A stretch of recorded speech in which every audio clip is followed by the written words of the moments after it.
লাইলাতুল কদর তালাশ করার জন্য। আগামী বৃহস্পতিবার দিবাগত রাত্রে লাইলাতুল কদর, যেটাকে এই কি করেছেন এই আলিয়ে তাদের শুক্রবার না 21 22 23 24 25 শুক্রবার দিন বৃহস্পতিবার দিবাগত রাত 26 তারিখ। তো এই লাইলাতুল কদরের রজনীটা অত্যন্ত বরকতমণ্ডিত রজনী।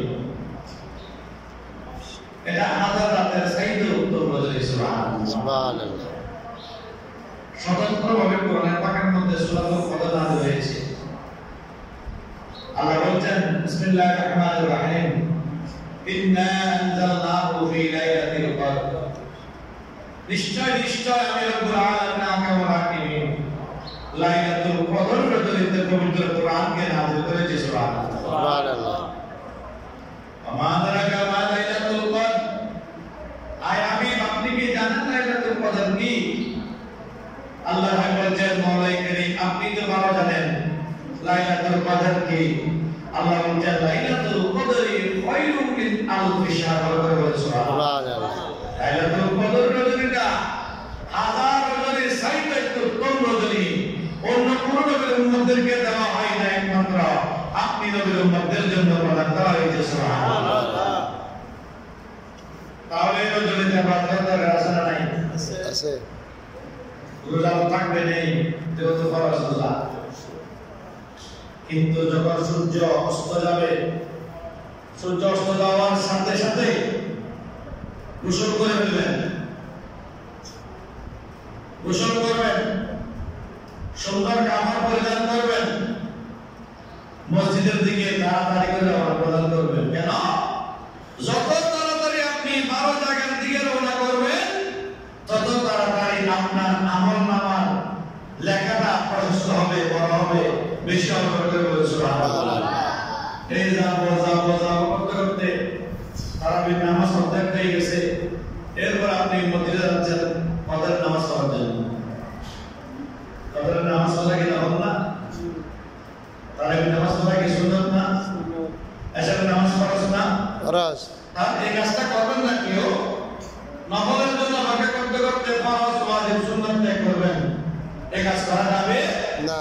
না, আপনার আমার উচিত হবে ফরজের সাথে ফরজের মাধ্যমে পবিত্র রজনীতে প্রবেশ করে সারা রজনী ইবাদত বন্দেগীর মাধ্যমে অতিবাহিত করা বড় করে বলেন। সুবহানাল্লাহ।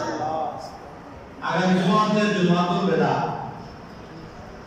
শেষ জুমা। জানি না আজকের জুমা কার জীবনের শেষ জুমা, জানি না আগামী জুমা কার জীবনের শেষ জুমা। দিন আস্তে আস্তে আস্তে আস্তে আমাদের কাছ থেকে অতিবাহিত হচ্ছে, চলে যাচ্ছে দিন, কিন্তু আমরা বেহিয়াদের মধ্যে রয়েছি, বেখবর, আমাদের খবর নাই। সময় অতিবাহিত হচ্ছে, আমাদের খবর নাই। কিন্তু আসলে একটা প্রবাদ আছে, সময় এবং নদীর স্রোত কারোর জন্য অপেক্ষা করে না। সমুদ্রের মাঝে, সমুদ্রের পাড়ে বসে, তীরে বসে ঢেউর দিকে তাকাবেন, একের পর এক ঢেউ এসে এসে কি হচ্ছে, চলে যাচ্ছে। কিন্তু আরেকটা ঢেউ আসার জন্য আরেকটা ঢেউ অপেক্ষা করে না। যে আগে আসতে পারে সেই অতি তাড়াতাড়ি আগে আসি, আবার সে পিছন দিকে চলে যায়, আরেকজন আগে আসে, এভাবে সময়টা আমাদের থেকে এভাবে বিদায় নিয়ে যাচ্ছে। মনে হচ্ছে এই প্রস্তুতি গুলো আরম্ভ হয়ে গেল, আজকে 20টা রমজান আমার থেকে চলে গেছে, অতিবাহিত হচ্ছে। কিন্তু এই নাজাতের যে সময়টা আসতেছে, আমরা কয়জন আল্লাহ দরবার নাজাতের জন্য ফরিয়াদ করছি? কয়জন আল্লাহ দরবারে ক্ষমার জন্য চোখের পানি ছেড়ে দিয়েছি? কয়জন আল্লাহ দরবারে নিজের অপরাধের জন্য কান্না করেছি? কিন্তু আল্লাহ বলছেন, বান্দারে সারাদিনের চোখের পানি যত বেলা নামাজ রোজা হজ যাকাত করো, আর তোমার বান্দার গভীর যদি ত্যাগ করো চোখের পানির দাম আমি আল্লাহর নিকট অনেক বেশি বেশি বরকত বলুন সুবহানাল্লাহ। রাতের যখন অন্ধকার হয়, অন্ধকার যখন গভীর হয়, বান্দা যখন আল্লাহ দরবারে থেকে অপরাধী বলে সাব্যস্ত করে দাঁড়িয়ে যায়, যখন আল্লাহ বলে যখন চোখের পানি ছেড়ে দেয়, মওলা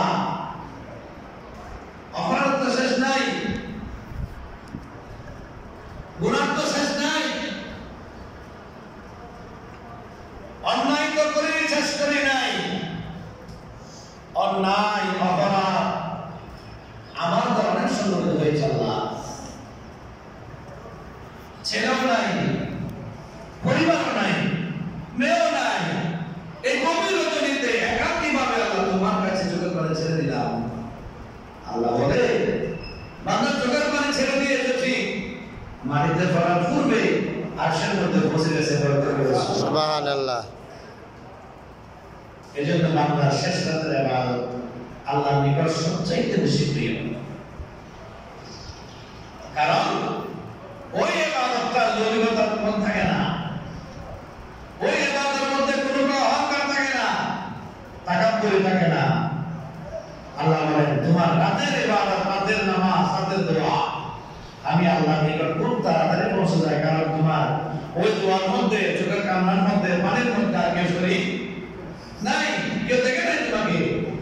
তাহলে বোঝা যায় তুমি একাকীভাবে আমি আল্লাহর নিকট কৃত অপরাধের জন্য ক্ষমা চাচ্ছ, সেজন্য আমি আল্লাহ তোমার দিকে একটু হাত বাড়িয়ে দিলাম। বুঝতে আল্লাহ করে বলছিলাম সালাতুন ইয়া রাসূলুল্লাহ আলাইকুম ইয়া হাবিবাল্লাহ আলাইকুম। কোরআন শরীফের মধ্যে আল্লাহ রাব্বুল আলামিন বলেন বিসমিল্লাহির রহমানির রহিম কুল ইন কুনতুম তুহিব্বুনাল্লাহা ফাত্তাবিউনি ইউহিব্বুকুমুল্লাহ। আল্লাহ বলেন হাবিব আপনি বলুন, আপনি আমার বান্দাদেরকে বলে দেন ইন কুনতুম তুহিব্বুনাল্লাহা, তোমরা যদি আল্লাহকে ভালোবাসতে চাও, আল্লাহর ভালোবাসা তোমরা যদি পেতে চাও, ফাত্তাবিউনি, তাহলে তোমরা আমি রাসূলের অনুসরণ অনুকরণ করো। বড় সুবহানাল্লাহ। আমি রাসূলকে ভালোবাসো, আমার মহব্বত অন্তরে রাখো, আমি কি করছি না করছি, কোন দিকে চলছি, কোন দিকে ফিরছি, কোন ভাবে বসছি, কিভাবে উঠছি, খাবার কিভাবে খাচ্ছি, সুন্নাত কি আমার, এগুলো তোমরা অনুসরণ করো। তাহলে ওয়ায়াগফির লাকুম যুনুবাকুম, আল্লাহকে তোমাদের তো ভালোবাসবেন, ওয়ায়াগফির লাকুম যুনুবাকুম, আল্লাহ তোমাদের কৃত গুনাহগুলো ক্ষমা করে দিবেন। সুবহানাল্লাহ। আল্লাহু গফুরুর রহিম। রহিম, আল্লাহ সবচেয়ে বড় দয়ালু, ক্ষমাশীল, তাওয়ালি বলুন সুবহানাল্লাহ। আল্লাহ থেকে বড় ক্ষমাশীল আর কেউ নাই। এজন্য আমাদের উচিত হবে এই মাহে রমজান, আল্লাহর রাসূলের হাদিস শরীফের মধ্যে একটা হাদিস শরীফ এসেছে, আল্লাহ যখন তিনবার আমিন আমিন বলতে তিনবার বন্ধ করছে, ওই তিনবার আমিনের মধ্যে একটা আমিন ছিল, যে ব্যক্তি মাহে রমজান পেয়ে নিজের গুনাহগুলো ক্ষমা করাতে পারে নাই, ওই ব্যক্তির মতো দুর্ভাগা হতভাগা আর কোনো বান্দা আর নাই। তাহলে মাহে রমজান এটা আমাদের অপরাধ বিগ্রহ যে কোনো প্রকারে চোখের পানি দিয়েও, কান্নাকাটির মাধ্যমে হোক, ভালো কাজের মাধ্যমে হোক, নামাজের মাধ্যমে হোক, যাকাতের মাধ্যমে হোক, যে প্রকারে হোক না কেন আমাদের নিজের অপরাধগুলো ক্ষমা করা যায়। আরেকটা হচ্ছে যে আজকেও তো টাকা মসজিদের মধ্যে থাকবে, প্রবেশ করবে, হ্যাঁ আজকে থেকে টাকা শুরু হয়েছে নির্ধারণ, ওই মাশাআল্লাহ, তাহলে টাকা টেনশন নাই, টাকা হয়েছে এটা কাবের আজকে ঢুকে দেব তাই দায়িত্ব আপনারা গ্রহণ করবেন। আসরে পরে ওনার সেহরি, ওনার ইফতার, ওনার রসদ, ভালো খারাপ দেখাশোনা, এটা আপনার দায়িত্ব, কর্তব্য।